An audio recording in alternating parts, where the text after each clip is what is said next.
men's K1 and C1 1,000 metres, and actually that's up right now, the final of the men's K1 1,000 metres. And a name that not many of you will be too familiar with in lane 4. Bernie, you can tell us a little bit about him. Jean van der Westhausen, one of the newbies on your squad. Okay, this guy, he is 19 years old. He's made his way into lane 4 for this 1,000-metre event. He's not new to, picking up the medals. He's won some junior sprint medals. I believe it was a bronze in the 1,000 in Minsk. And yeah, he's right next to Pimenta. He's going to make the most out of this race that he possibly can. And what a cool, chilled out guy. Just see him beforehand, always says hello, how are you? Just one of those guys. So I'm really, really happy to see him here. And actually, he's got to line up again for the K2 500. Whew. Yeah, big event for Jean van der Westhausen. So definitely one to watch for the future of Australian kayaking, and an already very, very competitive Australian squad. Van der Westhausen has transferred over from the South African team. He won bronze for South Africa in K2 at the Marathon World Championships in 2017. A former junior world marathon champion in K2, that was back in 2014. So already has the medals under his belt, and now racing for his new country. Yeah, this guy knows how to paddle. And even when you look at this lineup, I'm pretty sure some of them are racing against their heroes, as well.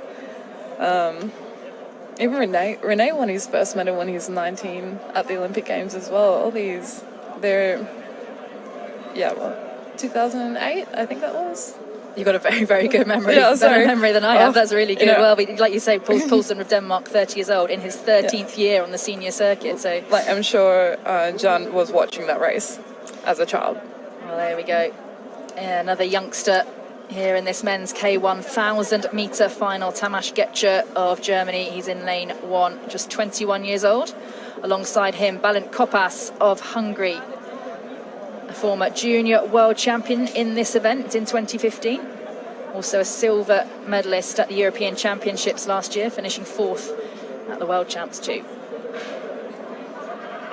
Out there in lane 3 on the left-hand side there, in the red baseball cap, you can see Fernando Pimenta. I don't have time to list the medals that he won, but he did win gold in the K1000 and 500 at Poznan. There we have Jean van der Westhausen of Australia. Really, really exciting to see how that young athlete can step up against this absolutely packed field. Pimenta of Portugal, reigning world and European champion in this event. Gold last week in Poznan. He's won the European title 3 years running. Watch him, he'll go out very, very fast indeed. Josef Dostal of the Czech Republic. Another one with plenty of medals in his trophy cabinet. Reigning world champion in the K1 500. In lane 7, representing France, that's Etienne Hubert, 31 years old now. An accomplished crew boat paddler, but has really started focusing more on the K1 over the last couple of seasons and doing very well at that. Rafał Rosowski of Poland is in lane 8. And in lane 9, representing Denmark, that's René Poulsen, the world champion in this event in 2015 and the European champion in 2013. Picked up the bronze medal last week in the K2. Well, the battle is underway, and it looks like Rafał Rosowski of Poland has dropped back off the start already. He's given himself an awful lot of work to do, and already he's slipping backwards. He's also got to go through a huge flock of geese, which isn't going to help anybody. But in the lead at the moment, Fernando Pimenta, we always see him go out fast and hard, and it's always going to be about whether he can hold on to that lead for the whole 1,000 metres in this event. Yeah, we've seen him do it before, and I'm putting my bets on he's going to be doing it again. He loves to race, he loves to win. A really, really relaxed stroke there from Josef Dostal in lane 6 in that yellow and black stripy boat. Just saw him look across to his right to see where Fernando Pimenta is. Dostal looks like he has a slight lead at the moment. Is that something you would do, Bernie? In over 1,000 meters, would you take a glance to either side to see what your rivals are doing? You want to keep like a feel of where they are, right? But I would be just trying to be consistent. I'm pretty sure John's race plan is to be consistent and really hitting that last 300. Well, at the moment, in this men's K1 1,000-meter final, it's a battle out the front between Dostal and Pimenta. It's Dostal of the Czech Republic who has the lead at the moment, reigning world champion in the K1 500 meters. He's pulling away slightly from Pimenta. Pimenta looking so classy and relaxed as well, driving those legs. It's not all about arms, it's about legs, it's about rotation, it's about reach. Yeah, keeping those lungs open as well. You can see his shoulders are right down and he's really got that chest up. He's sucking in all that air, trying to filter that lactate. And you can see Dostal here. He barely fits in his boat, but he is huge. And look at him leg driving. This guy wants to win so bad again. And he looks cool as well. His hat's on backwards. He's sitting on top of his boat, really, rather than sitting in it, isn't he? Yeah. We can see a big contrast between him and Fernando Pimenta, whose power to rate ratio must be incredible for Pimenta. Yeah. They're almost up to, they're past midway. Yes, this is where that breathing comes in for sure. They're going to start that sting.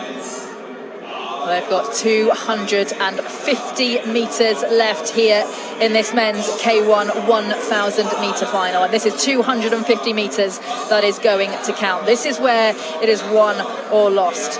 Count those that went out fast. 200 metres left to go. Dostal is in the lead ahead of Pimenta, who has got enough left in the tank for a big finish. Roman Anoshkin of Russia is starting to push up.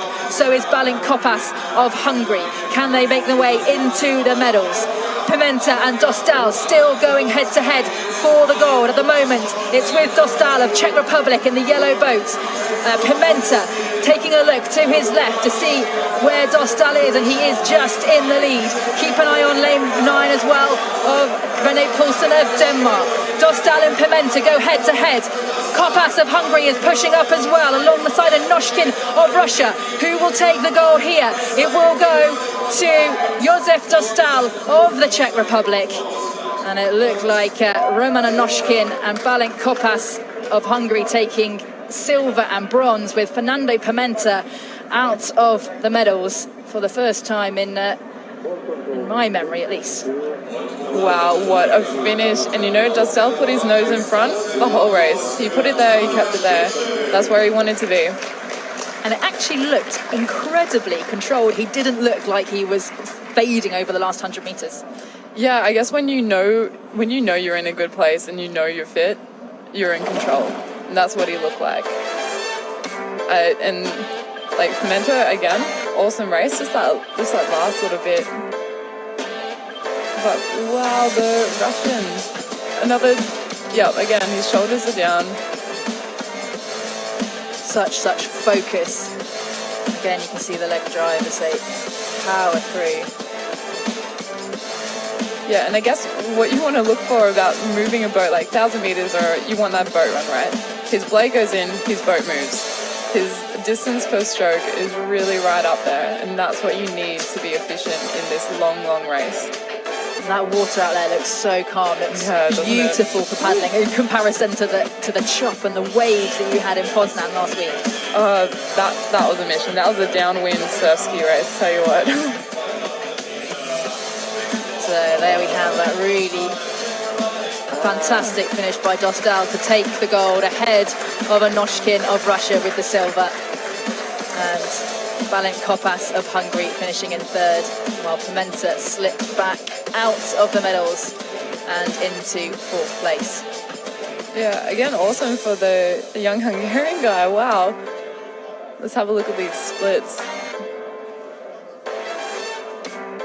Well, you can be looking at they're just looking at the split times, having a little glance, and it was Dostal who led at every single point down the course. Yeah. And the Hungarian and the Russian are actually equal the whole way. They've done exactly the same times the whole way.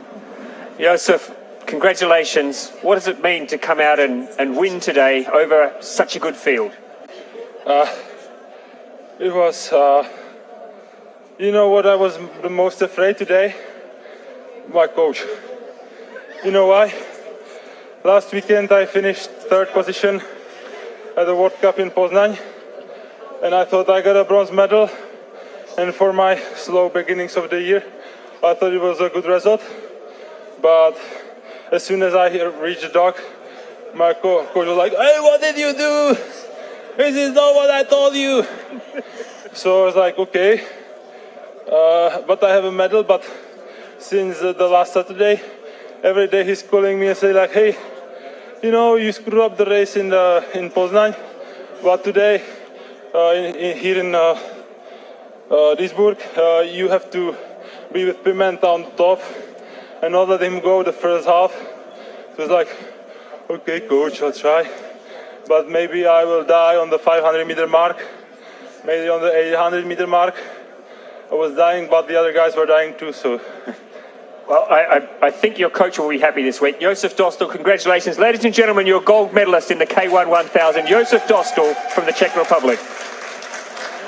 That's a fantastic comment there from Josef Dostal, saying that in Poznan he was happy with 3rd, but his coach said, no, you can go harder off the start and you can do it. And even though Dostal said, I had doubts about those last 500 metres, his coach knew that he was capable of doing it. Yeah, I guess his coach is the one that's been measuring his performance on the way up to here. But I love Dostal's interviews.